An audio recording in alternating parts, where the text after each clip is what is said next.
Welcome back to Uddevalla, the Grand Prix of Sweden, round 10 of the FIM MX1 Motocross World Championship. Just a little bit warmer than it was about an hour ago. Almost touching 20 degrees here on a circuit that was freshly watered just before MX2 race 2. See, a few lines have developed on the track, so that might play nicely into the outcome of this second MX1 race. A few lines to choose from for the riders. But round 10 of the FIM MX1 Motocross World Championship then, from the Glemingi Motorstadion in Uddevalla. One of the races that stayed with us every year since 2001. Tony Cairoli has 4 Grand Prix victories here, and he's closing in on Stefan Evert's record of 6 wins. He was a winner in Moto number 1 with Max Nagel second and DeSalle third. He'll be looking for a repeat performance to make up for the 2 DNFs that he picked up last year, of course, where he lost the championship lead. But if he does that, then of course he'll extend his lead in the championship over Gauthier Paulin, who could only come home in 7th place in Moto number 1. So a lot on the line here. But for Tony Cairoli, he has a real shot of picking up another overall Grand Prix victory. That'll be win number 60 for him. But Max Nagel, who was well placed for Honda World Motocross in 2nd, he'll be looking forward to win here also this weekend.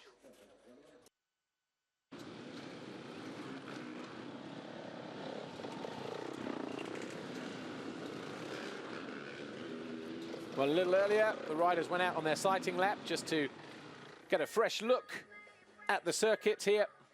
It's just over 1,500 meters long, 3 intermediate points. The first before the downhill wave section, and then the second coming back up towards the finish line area out of the deep rutty corner.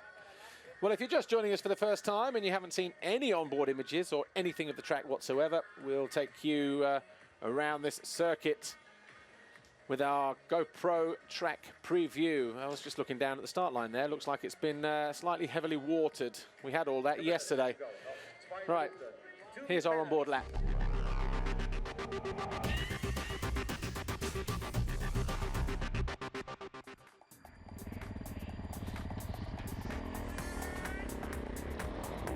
Well, the conditions yesterday, as you can see, a lot of water out on track, so don't be surprised if these guys don't get too close to each other, Ken de Dijker and Stephen Frossard. Out of the first turn, back in the opposite direction, about 100 meters or so before you drop downhill into turn 2. Seen problems in here over the past few years, but more than 1 or 2 lines develop. It's hard and slick down there at the moment. And then it gets choppy as well as they approach the uphill step onto the plateau. Hook 3rd gear, over the Monster Energy tabletop, and then into the sweeping right-hander. Used to be a lot of sand through there in years gone by, but it's pretty hard still. A lot of rocks. We have the wave section, they can double, and then it's a single combination. It really upsets the balance of the bike as they peel into that right-hander or left-hander. A lot of ruts through there yesterday, but a little bit different right now. Then we head up over the short tabletop. That was Cairoli's corner from last year, where he got buried down in the mud.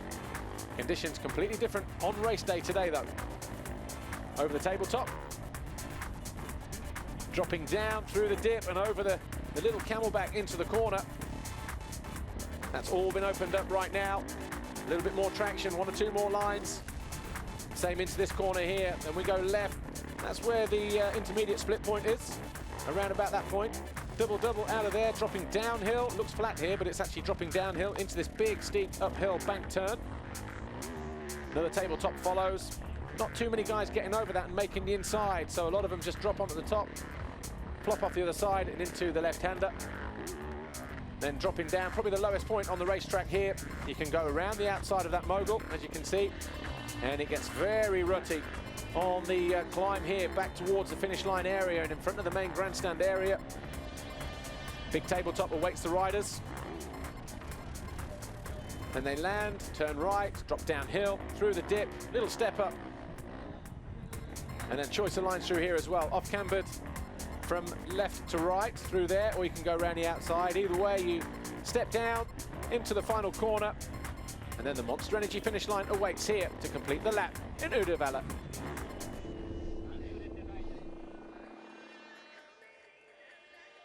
Yeah, and now we play the start tune as riders are almost listed. So we can find Davide Guarneri just riding with a 51 sticker. There was a girl, Alessandra Lupino actually mentioned it in the MX1. Her name unfortunately escapes me right now, but that's what that's all about. Adam Wheeler from On Track Off Road joins me. Adam Wheeler. Hi, Paul. MX2 race 2, that was an interesting race, wasn't it? Yeah, absolutely. I mean, Jeffrey Herlings just did what he needed to do, didn't he? Finished first out. I was hoping Christophe Charlier might be able to pressurise Jordi Tixier at least for the overall, but you know, he was happy. I think it's his second podium of the season, so it's just progress for him. And coming back to MX1, Stephen Frossard, he recorded the qualifying race pole position yesterday after winning that qualifying race, his first ride back from injury, but looked like he had one or two problems. There was a wave section at the top of the hill. It looked like he slammed into one of them. Did he jar a wrist or something like that or not? I didn't actually speak to him, but yeah, I saw that incident. I mean, it was pretty heavy, and he came around slow for the next couple of turns. So, you know, Stephen obviously struggling a little bit for peak race fitness. Let's see what he can do here. Well, you can see the Monster Energy 15-second board is up. The guys are just making their final adjustments. Looks like there's a lot of water down there on the start straight compared to what we had a little bit earlier on, but that Monster Energy 5-second board turns. Frossard up the inside, DeSalle alongside him, and then to Dijker, and it looks like a good jump from Frossard. Cairoli whole shot. But it's Cairoli, as you say. And Cairoli, Frossard, DeSalle just getting held up there. And Strybos just taking a bit of deflective action, having to dick the head down as he came through there, but it's definitely Cairoli, Frossard, and then one of the Kawasaki's, I think Van Hornbeek, or is it Paul? Paul Land this time around. And then I think it's one of the ice ones there, Paul. Yeah, I think Xavier Borg. So Borg or maybe Guarneri, yeah, definitely. Going wide there. And Frossard, that work undone, and he jumps back into the path of Commander Sal. Well, there'll be a drag race between those two, and Tommy Searle as well was just caught in between those guys. He was lucky that's taking one out coming back on. Guarneri is in third place. So the Marchetti Racing KTM rider, this is the only part on the track where they've got a little bit of dust to deal with because it's very hard and slick through there. Difficult to put water down on that part of the track without making it lethal in terms of an ice rink for the riders. There's Tanel, Leot and Frossard. So Cairoli, Paul and Guarneri, to Dijker, Philip Arts on the Honda there in 5th place. Then Tommy Searle in 6th, DeSalle 7th, Simpson 8th, Leot 9th, Frossard 10th, Van Horbeek, Strybos, Bobrashev, who we saw ride with a foot injury in the first moto. He pulled out, but I'm not sure if there's any ligament damage there or not, according to their Twitter feed, but he will start and ride the second moto, I guess for as long as he can, as Marchetti Racing KTM rider Guarneri, number 39, the third rider in shot there, doing his best to fend off the challenge from Kenda Dijker on the Red Bull KTM as Tommy Searle goes down the inside of Philip Arts. So Searle looking to try and get on the podium this weekend. That'll be nice, he said, but we'll see how this race pans out. Guarneri getting one of his best starts of probably the last few years, I would say there. Yeah, we said it was one of the Ice 1 KTMs, but we're wrong. It was actually, you know, Davide Guarneri, and this is a little bit of a, you know, track more to his like, you know, hard pack and stuff. Mind you, having said that, the Motocross of Nations, the Lommel in the sand, he, you know, surprised everybody. Max Nagel buried down in the pack. Where is he exactly when he comes over the line? Oh, 13th it looks. Wow, yeah, 13th position. That was Gauthier Paulin running. Fellow countryman Stephen Frossard wide. He wouldn't be too pleased about that, but no, I think Frossard just got himself in a bad. Oh, Paulin's gone down. Paulin makes a mess and he's gone down. So second turn, coming out of the second turn through turn 3. So just maybe riding a little bit too aggressively in the early stages on a freshly watered track. Had Francois Lemarié on our live show earlier, and I asked him if he was just riding a little bit too tense. He says no, he just crashed, but you kind of got the sense of Gauthier Paulin maybe just riding just a little bit too hard too soon. Is Frossard going down as well? No, facing the opposite direction. Gauthier Paulin, he'd already made that mistake. Oh, look at that. Simpson almost took out Simpson. Van Horbeek goes around the outside of him as well, then into the shoulder of Strybos. Wrong Not very gear tidy. and everything. But, I mean, it's, you know, just clip a front wheel spoke there, your race is over, and, you know, championship points. I mean, if he loses 25 to Cairoli, who's already nearly a second ahead, as we can see on the screens, then, you know, and Kenda Dijker, his teammate, in second place. Well, he lost a bunch of points to him in the first moto, didn't he? Gauthier Paulin, where he finished, what, 7th place, so there would have been 11-point deficit there, I think, from moto number 1. I mean, Cairoli's really psyched to do well at this track. I mean, he left here with 0 points from either moto last year, and now he's looking, hopefully he can take 50. DeSalle looking to go up the inside of Tommy Searle. Those two fighting a little battle at the moment for 5th position. And Tommy Searle's taking a better line there. He went too far on the outside on the previous lap and was much smoother and faster on that one. But Guarneri could hold these guys up. I mean, they might have to get a bit aggressive and make a move past, otherwise they're not really going to be able to fight. We'll go with the Dyker. There's Tommy Searle going through, right on cue, Adam Wheeler, on trackoffroad.com, and also DeSalle going through. But he doesn't get over the tabletop. Guarneri does, and he manages to fend off the challenge from, or keep DeSalle at bay, I should say, as they drop back on track to complete another lap, their first official full lap. Remember, you have to go through the finish line twice to complete that first lap. This is pretty exciting for British fans. You know, I think Tommy Searle could really push up and challenge the Dyker. You just got to keep a watch on DeSalle because winner here last year, I think it was Paul, so he certainly knows his way around Uddevalla, especially in these tricky conditions where you can see those braking bumps, you can see some of the tougher ruts, but it is so hard to find traction. And Tommy Searle at the moment, so far this year, only been on the podium once, and that was a second moto in France in 3rd place, but in terms of his overalls, he's had a couple of 4th place finishes, Thailand round 2 and France round 8. But he would love to get on the podium here, but just too early to say at the moment, isn't it, Adam Wheeler, in terms of whether that's going to be possible or not, because where was he in moto number 1? In 6th, and he's up to 3rd now in the race, but depends what the other guys around him do, of course. Yeah, I mean, like, when this is Guarneri and change move of line on the Dyker, yeah. But, you know, Searle, I mean, if he could run top 3, that'd be 2 top 3 finishes inside the space of 3 Grand Prix. You know, he's making progress. The first moto was kind of strange because it was like, you know, stay where you are, guys. Is that Frossard just moving through? Yeah, on Phillip Arts. Yeah, so, I mean, it might be quite a nice battle there because as the riders bunch up in that lower top 10 as they were in the first moto, that's where you're going to get some real changing around because that's when the riders are forced to find other lines and passing places.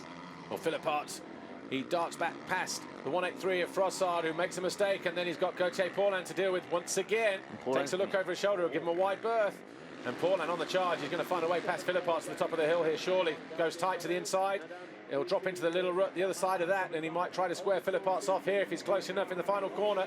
Dives up the inside. Phillip Arts doesn't want to give him any room, but can't get over the finish line jump, Phillip Arts. And Paulin does go through, so Paulin now up in the 6th place. So he was down in, he's pulled back 7 positions in about 2 laps there. So good work for Gauthier Paulin, but already look how far down he is. 9 seconds down on Tony Cairoli. Oh! And that's the hole I think he must have hit before. I think he must have spun out and got high-sided there.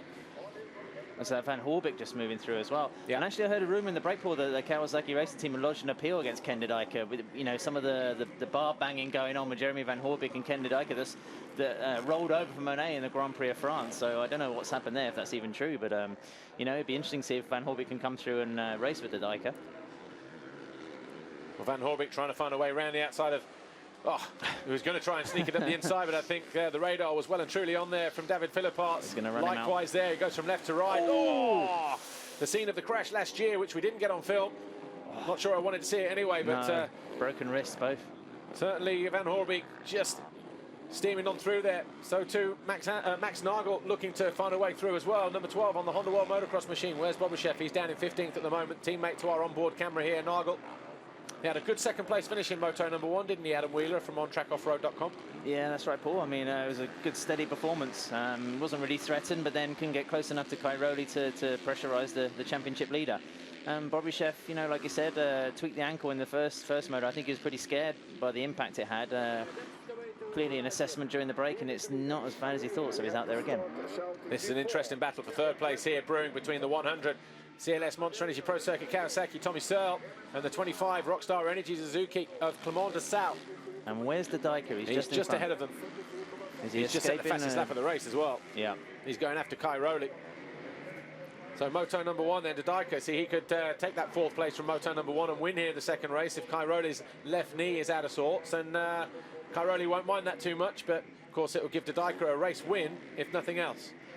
Well, it was on a lad's trip to Mallorca in the break, Tony Cairoli, so, and, you know, it's... I don't think his knee was bothering him that much when he was hanging out on the beach. Well, yeah, I've seen him dance as well. Guarneri just hanging in the back. That 5th position, that'd be one of his highest finishes of the year if he stays there, wouldn't it, Paul? It will be, definitely. The sheet in front of you. But looking good for Guarneri. He's there in 5th, but Cairoli only 1.1 seconds clear of de Dyker, who sets the fastest lap of the race on lap 3.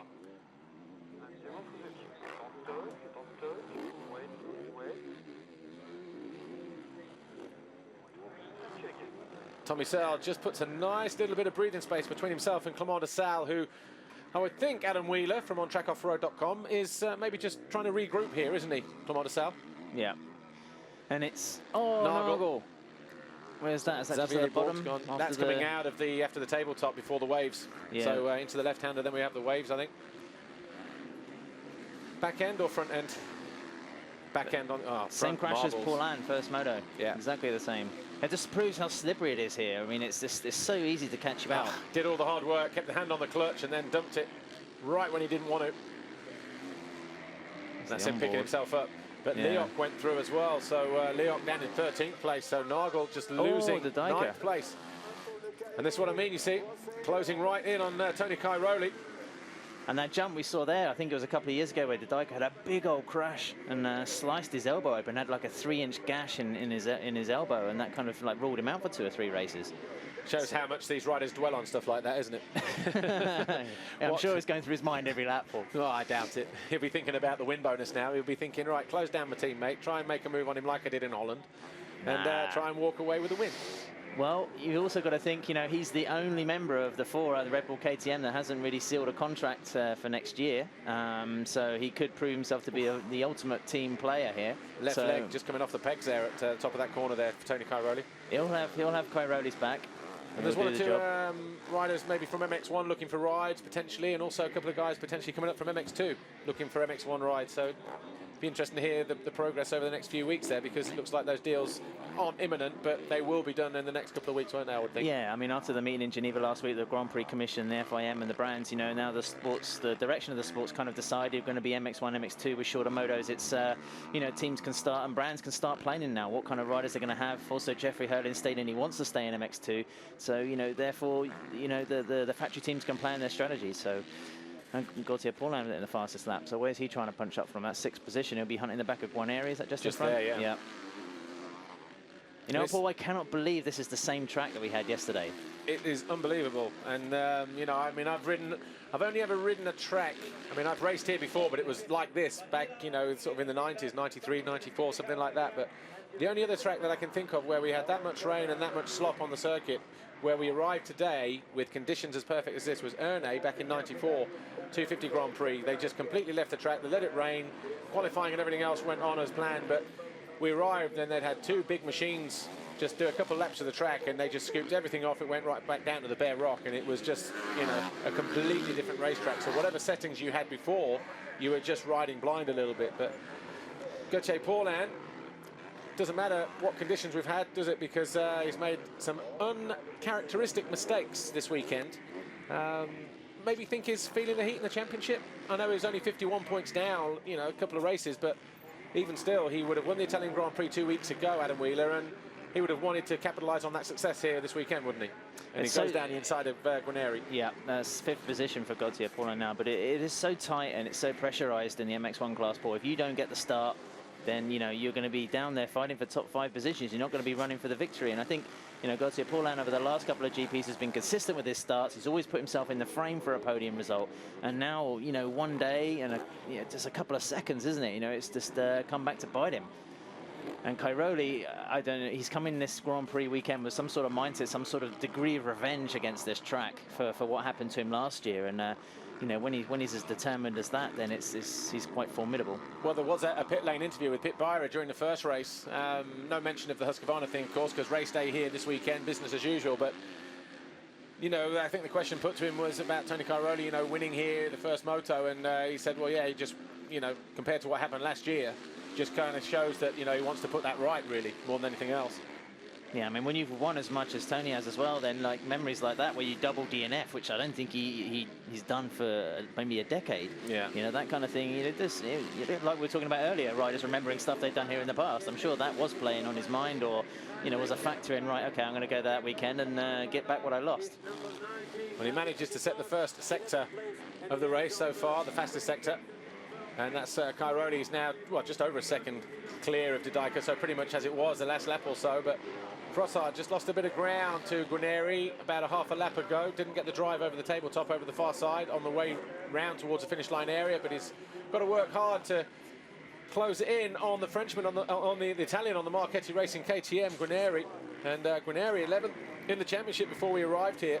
In his best result, an 8th in the second moto in Italy 2 weekends ago. So he's in 6th place at the moment. He can afford to have Frossard go by, but he would at least like to equal that. But Van Hoorbeek there at the moment. Who's the quickest between those two? Well, Van Hoorbeek sets his personal best fast of the race, 1:47.6. Guarneri at 49.3. To be honest, Paul, I mean, that's the 49, that's his fastest lap of the race. So, I mean, he's keeping that position by virtue of just his physical space on the track, you know, and it's up to Frossard and Van Hoorbeek just to use that superior sector times they've got to get by him. But, you know, it's not easy to pass here. It's a little bit like Lockett in the Czech Republic. It's one of those tracks on the calendar where the riders know what they're going to get when they're coming into the weekend. It's just a question of when is it going to rain, how slick is it going to get, and, you know, the start on that first 2 to 3 corners is absolutely everything.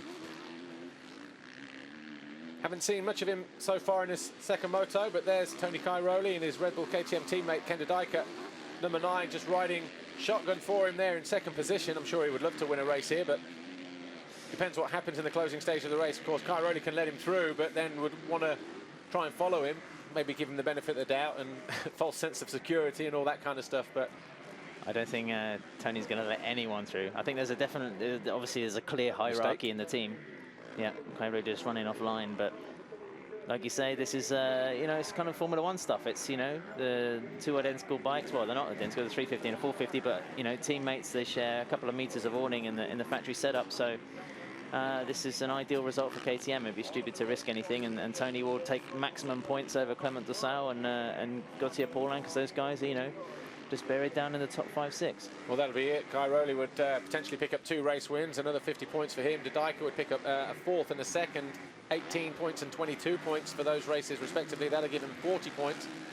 And then Dessau would just edge out Tommy Searle for 3rd. He's on 38 at the moment, with Searle on 35. Look at the difference there, though. Look, Gauthier Paulin, 30 points for him. That's a deficit of 20 points over this weekend alone. That takes it out to 71 points. That's almost 3 motos. And how many have we got left? 7 races after this? Something like that. Well, we've got 3 on the bounce as well. So if you wanted to get through this run here feeling good, you needed a good race this weekend. And Cairoli, he's going to be going into Latvia, where he's won before as well, on more than one occasion. If he gets out of this one, you know, with a double race win and the overall Grand Prix victory compared to, what, 5th or 6th or 7th, wherever Gauthier Paulin finishes overall this weekend, he's the one that's going to be holding all the cards next weekend when we go to Kegums.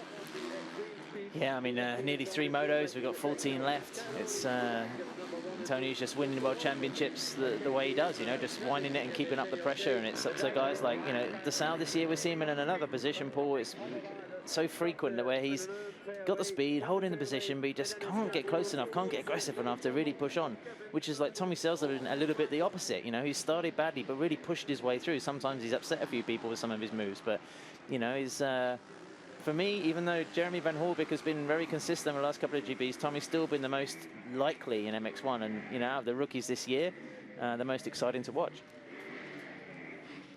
I mean, his fitness, I know he's working really hard there in Derby anyway on his fitness regime with Kurt Gibbons, and but I think second race, while we're seeing him push on here, that's just the question mark, isn't it? While we have seen the marked improvement from the first round, you know, where he was happy just to be top 5s in the first couple of races, whether he was like on the back end of 4th or 20 seconds behind, he has stepped it up, he has got used to riding the bike, and here he is now pushing on in the early stages, even in race 2, even after a difficult first moto where he finished in 6th place. But he's starting to get more comfortable. He's starting to believe in himself now, isn't he? And you can see that in his riding. He's definitely got more aggression about his riding style that we used to see with him in MX2.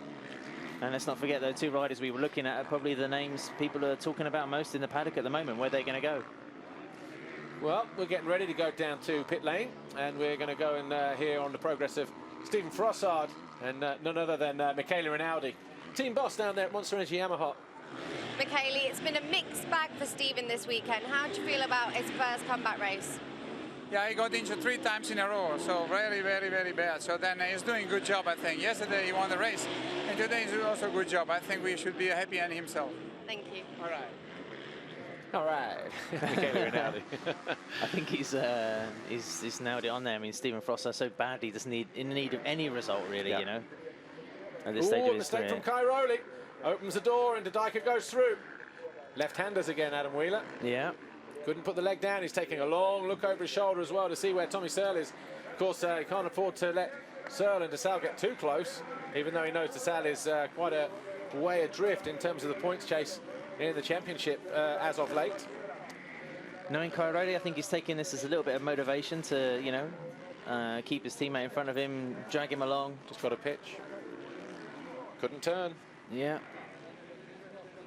I don't know, the leg's out. I mean, he's not. There's not fear there. It's. But if he wanted to, he would have got straight back on the gas and just done enough to get back past the rider ahead of him. I mean, the championship is 88 points clear of DeSalle at the moment. Oh, and DeSalle just moving up on the inside of DeSalle, just didn't get the traction to move. I mean, DeSalle's going to see Cairoli perhaps in second place ahead of him. That'll be a little bit of a, you know, motivator as well. He's got to find a way past Searle. Getting second win, Clement DeSalle. Yeah, a moment ago we were just sort of saying he's slipping into a little bit of an old groove, or he's not really affecting the action too much, but now he's... But maybe this is the point in the race where Tommy Searle, you know, he's worked on the first part of the race, the first 15 minutes. It's now the final part of 15, you know, the next 15 minutes at the end of the second race. DeSalle's going to go through here. No room. He'll square him off, final corner. If Tommy Searle, he'll try to run him wide here. DeSalle will be on the left-hand side. Oh, just lost too much time there. I thought he was going to arrow it up the inside. No, you called it right there, Paul, but I mean, that outside line on that off-camber turn is not really any worth at all. You know, the tighter you go, I mean, you can't carry too much speed, you're just going to drift out. But, you know, it's just showing, Clement DeSalle's like giving us a good demonstration of how difficult it is to pass here.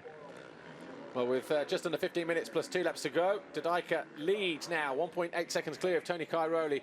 This is the battle for third place, the 100 green Kawasaki of Tommy Searle and the yellow 25 of Clement DeSalle. They've been locked like this for pretty much of all of these 10 laps so far that we've had in MX1 race 2. Gauthier Paulin, a mistake early on the first lap. He's, what, 6 seconds down on these guys in 5th place. And then we've got David Aguineri, Stephen Frossard, Van Hoorbeek, Strybos and Xavier Borg.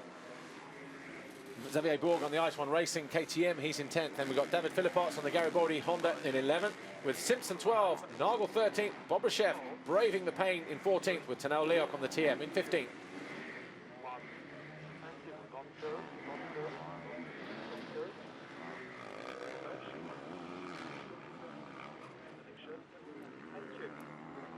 Tommy Searle and Clement DeSalle still locked in a battle for third place. Adam Wheeler from OnTrackOffRoad.com. We're just in that part of the race now, aren't we? The last 15 minutes where Tommy Searle might just start to feel the heat from maybe the stronger, more experienced MX1 rider, Clement DeSalle. Yeah, but Tommy's reacting, you know, he's reacting to the pressure. He's having a look at some different lines, trying to find some different places, get a little bit of extra speed to give him that breather over DeSalle. I mean, he knows the move's going to come soon. This was on the last lap, this was the place where DeSalle came closer. Better line there from Searle. In and out of there much quicker. If you hold the inside line, then you're not gonna lose a position there. Just depends what happens then when you drop back up onto that ledge into the final corner, because if DeSalle was close enough then, he would have shot down the inside. And for DeSalle now, he will want to do all he can in this next lap, lap 12, to get back onto the rear wheel. If that's the only place he can find a way through, he'll want to make it work for him. Cairoli just ahead of these guys around the corner here. Look, oh, losing the front end big time there coming out of that turn. Did Cairoli. Yeah, Cairoli had an off lap, Paul. I mean, he did a lap 3 seconds slower, as we saw. They've all had an off lap. Look at that, 4 seconds in it between Didika, our race leader, and Clement DeSalle. So Didika's got to be careful that he's not starting to fade here and holding up the guys behind him, because they will pretty much link together, and we might have a four-way scrap for the lead as DeSalle desperate to find a way past Tommy Searle. Arms and legs all over the place in consecutive corners. But these guys are pushing a decent pace here in MX1 this year. Yeah, and Searle's just set his best lap of the race on that last one. So, I mean, Cairoli's, you know, knuckled down again. Like I was saying, he had 3 seconds off on that previous lap, but now he was just a shade faster than Ken Didika. And DeSalle, just that Suzuki breaking away a lot, you know, he's just trying to find something. As we said, the circuit conditions completely different. I mean, it's a little bit dust down here and there on that downhill before they drop back up towards the race control tower. It was just unfathomable yesterday, wasn't it? The rain that we had and the conditions that we have today. But all credit to the organisers, you know, scooping it off where they needed to give us a dry racetrack today, because we've got a bumper crowd here. Didika leads race 2. Van Hoorbeek, though, Marcin hard on the Frossard. gas up the inside of Frossard and takes Oh, 7th. Or does he? Yes, Van Hoorbeek just managing to get through there on the tabletop, so he slots into 7th. Frossard drops to 8th. Strybos will be 9th. Xavier Bourg will be 10th. But once again, Tommy Searle just putting some distance between him and de Salle, the battle for 3rd.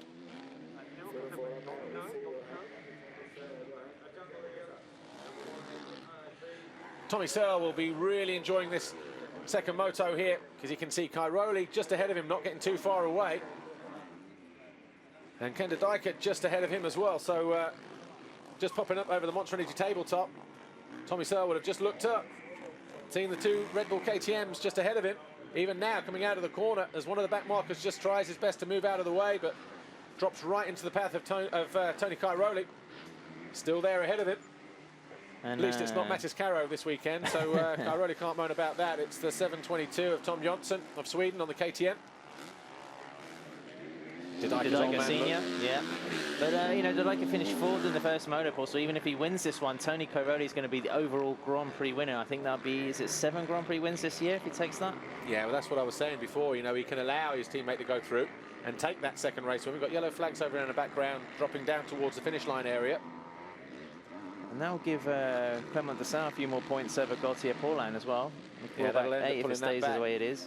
Well, that was it before the start of the race, as once again Searle is coming under pressure from de Salle. He's got to be careful to not pick the wrong line through here. Searle makes a mistake, but he's got good drive, holding it nice and tight at the inside, but good drive as well for de Salle. But after the first race, it was 62 points back, Gauthier Paulin, with de Salle 26 further back on the Frenchman. So he's only going to pull a few more points back. Oh, but yellow flags waving. Somebody's steaming bike. What's that? And you know what? There's going to be a red steward's flag, inquiry there, I think, because Tommy Searle waved yellow flags, his wheels on the ground, I'm afraid, and they are watching that closer than ever, and both those guys jumped. Tommy Searle jumped clean over the bike there.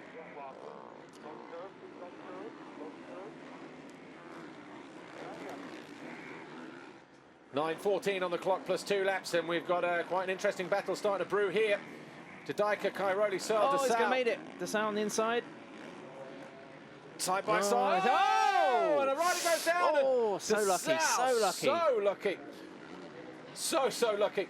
Well, it's all kicking off in a couple of corners here because, you know, Tommy Searle jumping that tabletop where that pro machine was just lying on the ground there, Paul. But if they don't shift that, that's going to be... well, you can see in the background there it's been moved, but how is a rider supposed to react to that when they're coming out of a blind corner and crest and they can't see? Well, There's a matter of meters just before the finish line where the yellow flags are.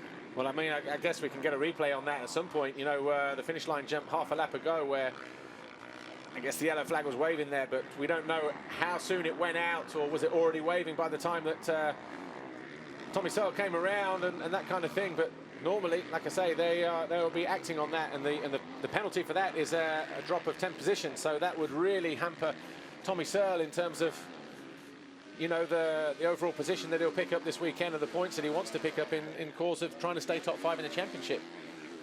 I think it's already happened this weekend to Jorge Zaragoza in the MX250 series. The dreaded yellow flag. Yeah, well, it happened the whole. I think there were 14 penalties dished out in Erne. Yeah. For that reason, most of them coming in the European Championship class. But Searle's not going to see a yellow flag there until he's committed to the jump. What's he supposed to do?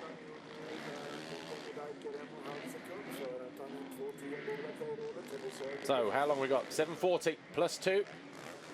And that's the standing in the race, but overall, Tony Cairoli looking at another Grand Prix win, second position, just letting De Dijker drag him along, keeping a watch on his rear wheel. And so just getting slightly booked here coming up. And he's not going to be happy about that. Well, how lucky was Clement de Salle on that last one to get away? I mean, I almost thought they clipped him on the jump coming through this little section, and then he actually went down. He, you know, evaded him again. Cairoli's got second wind, going after Ken de Dijker. Doesn't like the fact that Searle and de Salle seem to be closing in at a fairly rapid rate, or certainly before that lap. De Dijker takes a nervous look over his shoulder, and he knows Cairoli's there anyway, ready to pounce, but will it be a wave by, or will he make him work for it? That's the question. It's not going to be the hardest overtaking move he'll ever have, will it? But all 4 riders in the same shot. Yeah. Not seeing that too often this year in MX1. Just keep an eye on Tommy Searle's lap times there. If he can drag himself up. 150.01 then. His best was a 47.1. I mean, Paul, this track has really evolved after the first moto. I mean, you had like a 2-3 meter strip where the riders were just doing the same laps, hitting the same positions. The only way they were making any difference was through mistakes. Now you can see Clement de Sal just trying everything he can to gain a bit more drive and get alongside Tommy Searle. Yeah, he got a nice little line through there. The mogul in the background as they drop down is that right-hander just a moment ago. De Sal sort of like missing the braking bumps on the left and sort of chicaning through to go around the mogul just to keep the bike nice and balanced. But it does get pretty gnarly out here in Sweden. Of course, where the position of the sun round right into the riders' eyes as they come into the finish line jump. That might be another thing, you know, Tommy Searle probably couldn't see it because of the sunlight is bursting right into their eyes there, and everything becomes silhouetted. You know, everything just becomes black or white, and very, very difficult. I mean, just looking out the window now at the finish line jump, and the sun is right in the eyes of the rider there. Just watching the rear of Kairode's KTM coming down the hill, just really like squatting down there, you know. It's I wouldn't say he's having setup issues, but this is the bumpiest the track has been. He's certainly keeping that sort of characteristic corner speed of his high. Tony Cairoli just getting pitched there on a takeoff. That's where Frossard had that moment in Moto number 1 as well, so they've clearly not fixed the takeoff of that. Yeah. Obviously a nasty little hook I there. said to Greg Atkins, the track builder, this morning, I said, "Are you happy?" And he said, you know, the jumps just need a little bit more work, but he was quite happy with how the track was compared to the sludge of yesterday. And Jonathan Barragan, he had brake trouble in the first moto, but has he been down, obviously? Just Yeah, one of them seasons for a minute, unfortunately, on the STR KTM. I think it's been that way since 09, to be honest. Didijker, just a nervous look over his shoulder. That's when you know it's starting to creep in, isn't it, for Didijker?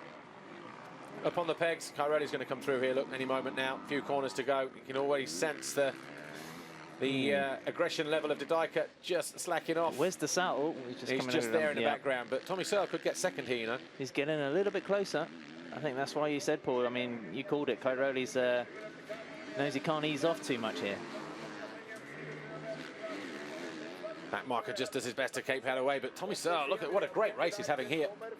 Best race of his year so far. I mean, like the third place that he got the other week was pretty good, but he was a long way off, wasn't he? Yeah, we just need to see him start. You know, we've already seen him up in the top 3 around the first corner. If he get a whole shot, then maybe he's saving it all for Matterley Basin in his home Grand Prix.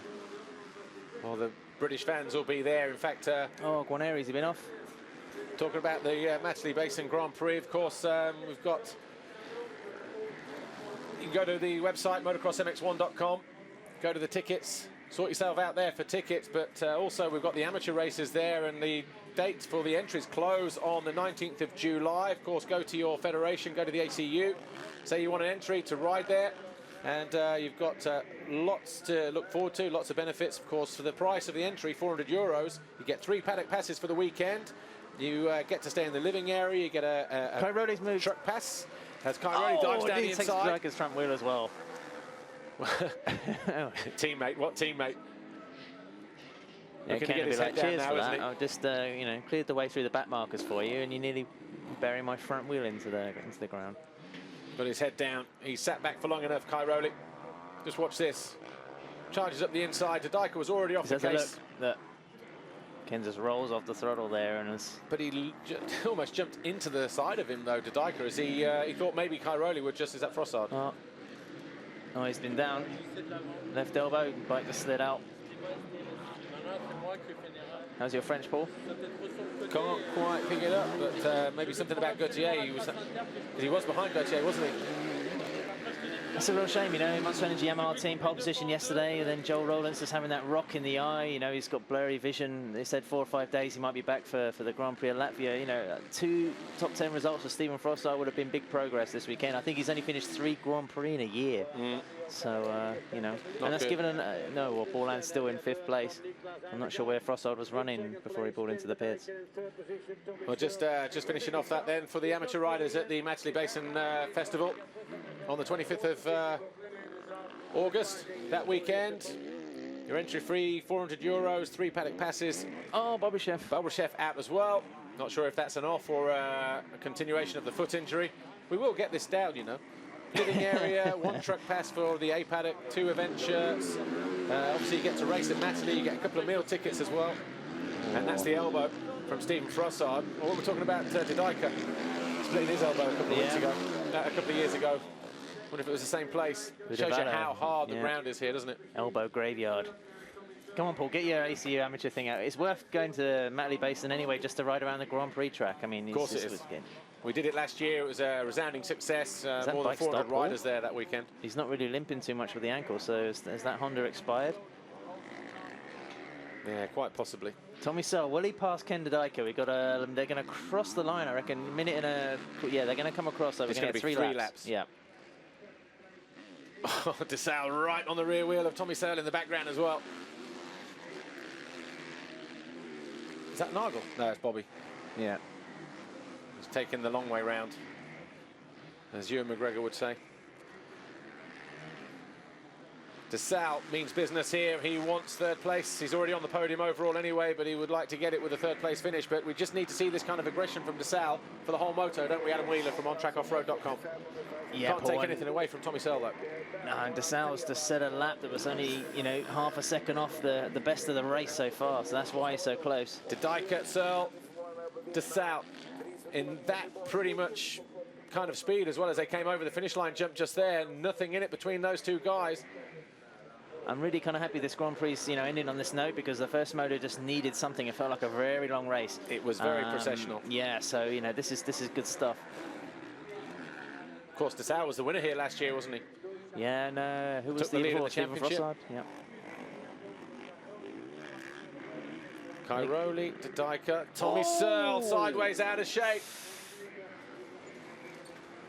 Still pushing so hard. Bob Reshef just there in the background. On the left of the picture. Oh, this is turning out to be quite an interesting final 3 laps here then. Tony Cairoli 1.8 clear of Ken Dodika. Tommy Searle and Commander South still disputing that third place, but they could even be battling over second because Dodika just ahead of them. Literally, Tommy Searle is in sniff of a career best MX1 race in his first season in MX1 competition as he's going after the Red Bull KTM of Ken Dodika. He can't afford to relax though because he's got the Rockstar Energy Suzuki of Commander Sal breathing down his neck. Probably a little bit too close for comfort for Tommy Searle, who gets hung up in the rut there, but still it's certainly winding itself up to be something of a showdown finale here. Race 2, MX1.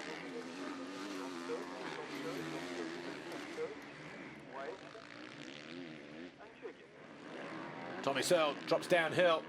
We're getting ready to take the 2-lap board any moment now. There's Cairoli, then we've got a back marker, then Dodika, Searle and DeSalle.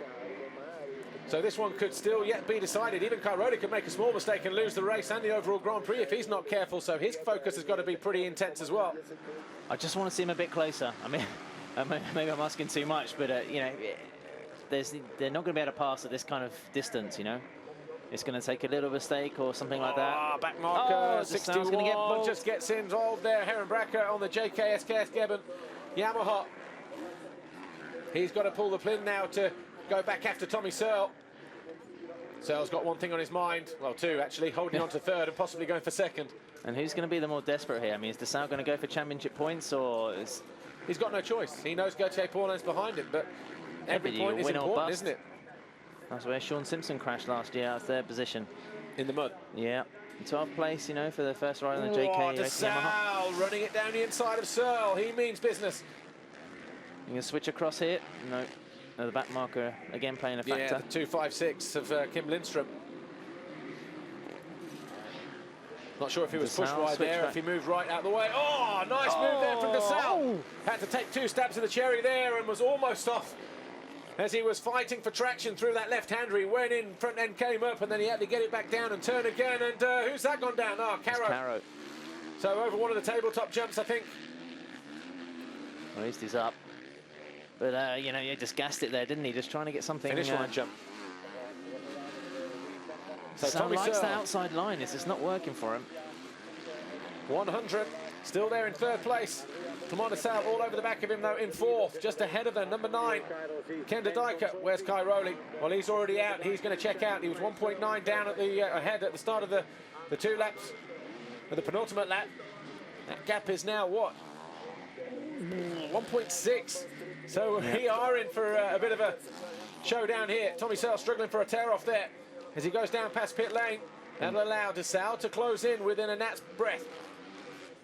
And DeSalle also been looking for roll-off for the last couple of laps as well. So, you know, it's getting dusty. It's getting difficult out there.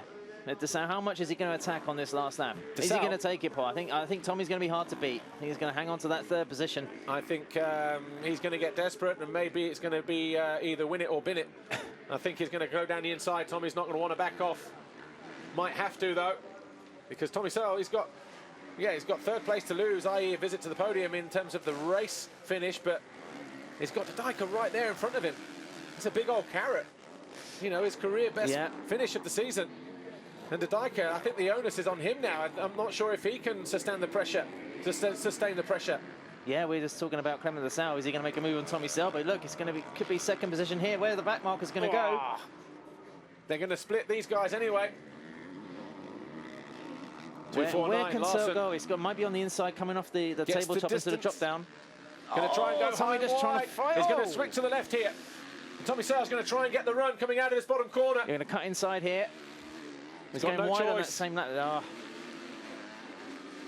Really got the bit between his teeth. DeSalle just suddenly dropped off the back of these guys.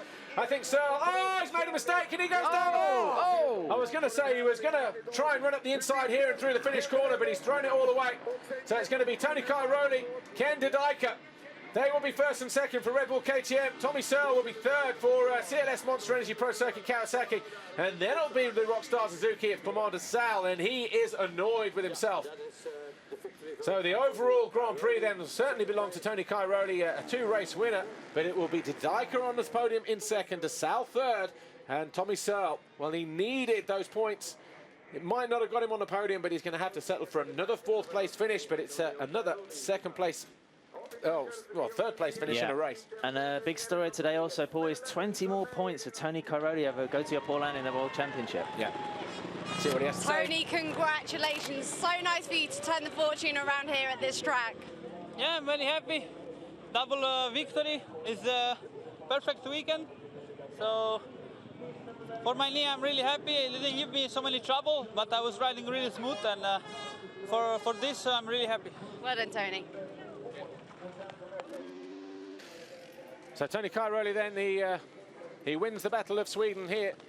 Takes a look over his shoulder to see who was there behind him, and it was Ken Didika, who celebrates just by being on the podium. Cairoli wins the Grand Prix, though.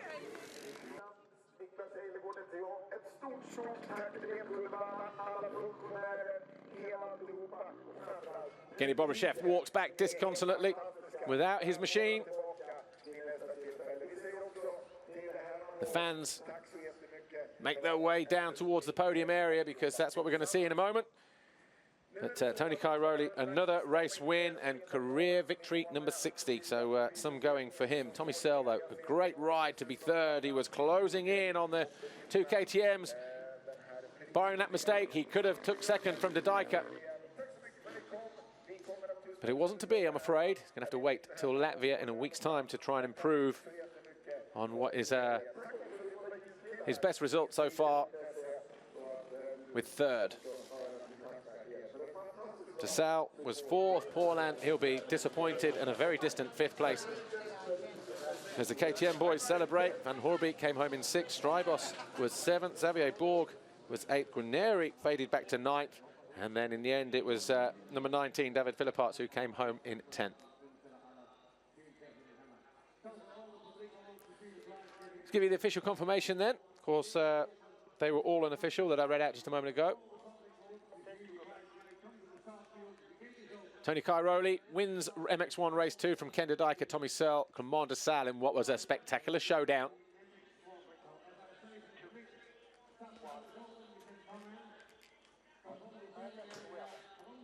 Tony Cairoli wins MX1 Race 2, ahead of Ken Didika, Tommy Searle and Clement DeSalle in what was a spectacular showdown in the closing stages of that race. Gautier Paulin was fifth, Van Hoorbeek was sixth, Strybos seventh, Xavier Borg eighth, David Guarneri was ninth, Philipparts was 10th, Max Nagel 11th, then it was Sean Simpson, Tano Leok, Mattis Caro in 14th, Dennis Ulrich 15th, Davis Ivanovs, Nick Larson was 17th, Philip Bengtsson was 18th, Heron Bracker 19th, and Kim Lindstrom was 20th. The final point scorer in MX1 Race 2. Overall Grand Prix, There you see the points from race 1 and race 2. A total of 50 maximum points for Tony Cairoli. De Dijker, his teammate, making it a Red Bull KTM 1-2 this weekend. De Sal going to be 3rd. Tommy Sell just missing out in 4th.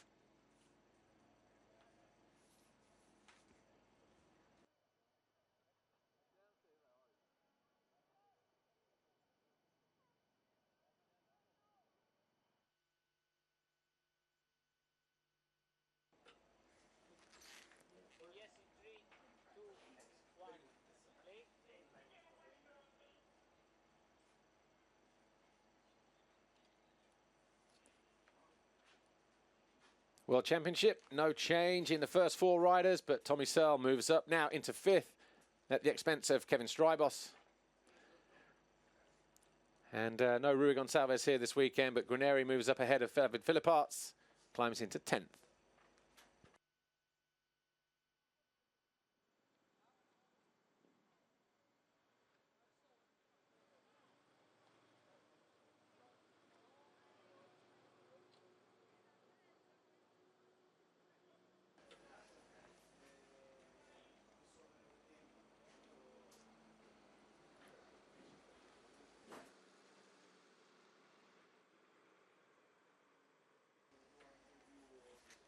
Fans make their way back to the campsites. Some make their way down to the podium area, into the skybox.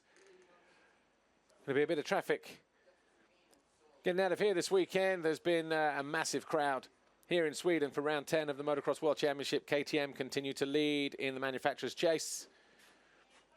Kawasaki, Suzuki, Honda, Yamaha and TM.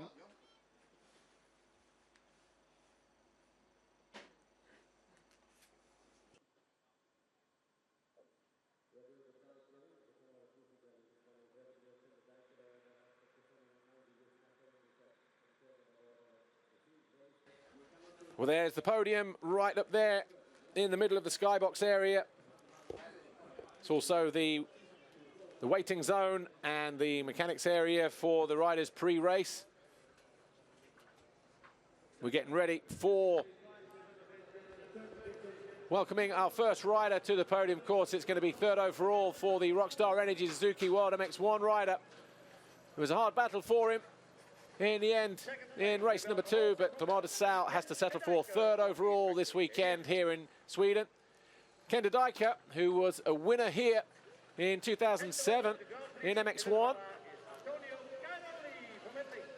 He has to settle for 2nd place overall on the Red Bull KTM, just behind his teammate Tony Cairoli, who takes his Grand Prix career tally to 60 victories in all classes, MX1, MX2. Claudio De Carli, team manager for Red Bull KTM Factory Racing. The trophy for the 3rd position will be handed over by Mikke Andersson, Vice President of He will collect the Winners Manufacturers Trophy for KTM. Michael Anderson, Vice President of the Motorcycle Club here in Uddevalla, hands de Sal his 3rd place trophy. Ken de Dijker will get his 2nd place trophy from Magnus Tellin, the president of the club here. And then Tony Cairoli will get his winner's trophy from this guy here, Håkan Andersson. Says former motocross world champion. What they mean is 1973, and it was Yamaha's first ever motocross world champion in the 250 class. After finishing 2nd a couple times to Joël Robert, the great and legendary Joël Robert. And Andreas Digd, former rider himself in Grand Prix from the 90s. Lives down the road in Uddevalla as well, and very active role in the club. Patrick Rietens hands Tony Cairoli another red plate. He continues to lead the World Championship in MX1 after 10 rounds. National anthem, though, for Tony Cairoli and Italy.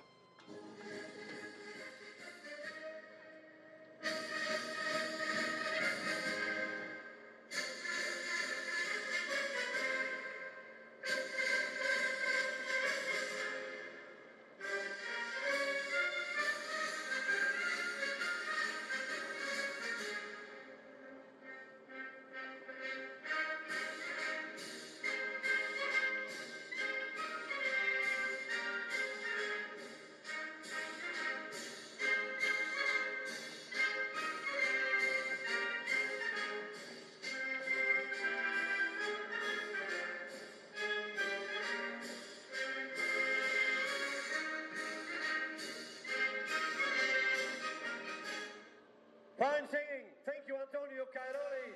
KTM are winning manufacturers this weekend in MX1. National anthem for Austria.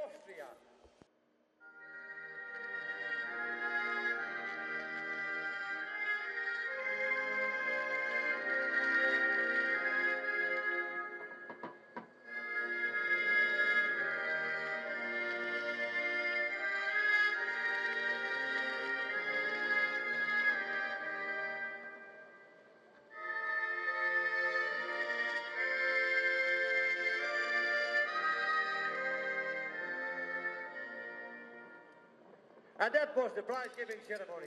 Ladies and gentlemen, Tony Cairoli wins his 60th Grand Prix victory here at the Swedish Grand Prix at Uddevalla. He does so with 2 race wins, another maximum. And he is well and truly proven himself to be one of the greats in World Motocross Championship. Ken Dyker was 2nd overall, his Red Bull KTM teammate, with the Rockstar Energy Suzuki World MX1 rider Clément de Salle taking 3rd overall here this weekend. Next stop, Latvia.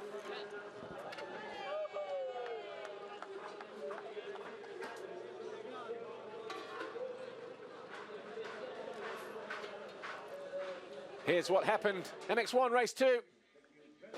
The gate dropped. Stephen Frossard had a good jump up the inside, but so too did Tony Cairoli, and it was he who grabbed the whole shot. Behind him, we had Frossard and Gauthier Paulin. Paulin stormed down the inside of his fellow countryman, and he stormed into 2nd place, but then he made 2 mistakes. And that was one of them right there. He was back on the charge, and after that, he eventually got his way back up into 5th by the time the checkered flag fell. But up front, Tony Cairoli had been caught by Ken Dyker.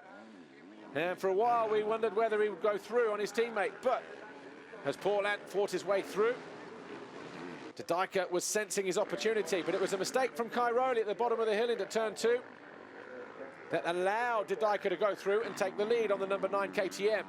Tommy Searle was having a great ride in 3rd place, but on and off throughout the race, de Salle was closing in. With a few laps to go, Cairoli went through, took the lead back and went on to win the race. Dyker was 2nd, and here's our winner now with Amy. Tony, congratulations on your 60th Grand Prix victory. I bet that 7th world title is feeling closer now. Yeah, I mean, I did an amazing job today. I wasn't feeling so well the past weeks and with my knee, but I didn't train at all. I mean, only a few laps in Belgium, but I mean, for me it was important to get a good start, and it was like this. I had 2 times a good start on top, and first and second race 25, 50 points home, and this is great. This is also my 60 GP victory in my career, so it's a pretty special weekend for me here in Sweden. Last year was one of the worst. This year it's one of the best with this 60 GP win. So thanks to everybody, and we will see you next GP. Well done, nice to turn things around. He did turn things around, didn't he? 2 DNFs last year, 2 wins this year. GP win number 60, title number 7. Looking good for Tony Cairoli. Of course, we still yet to go to Latvia and Finland, the next couple of Grand Prix. And that is part of a triple header starting here in Sweden. Then in July, we go to the Lausitz Ring in Germany.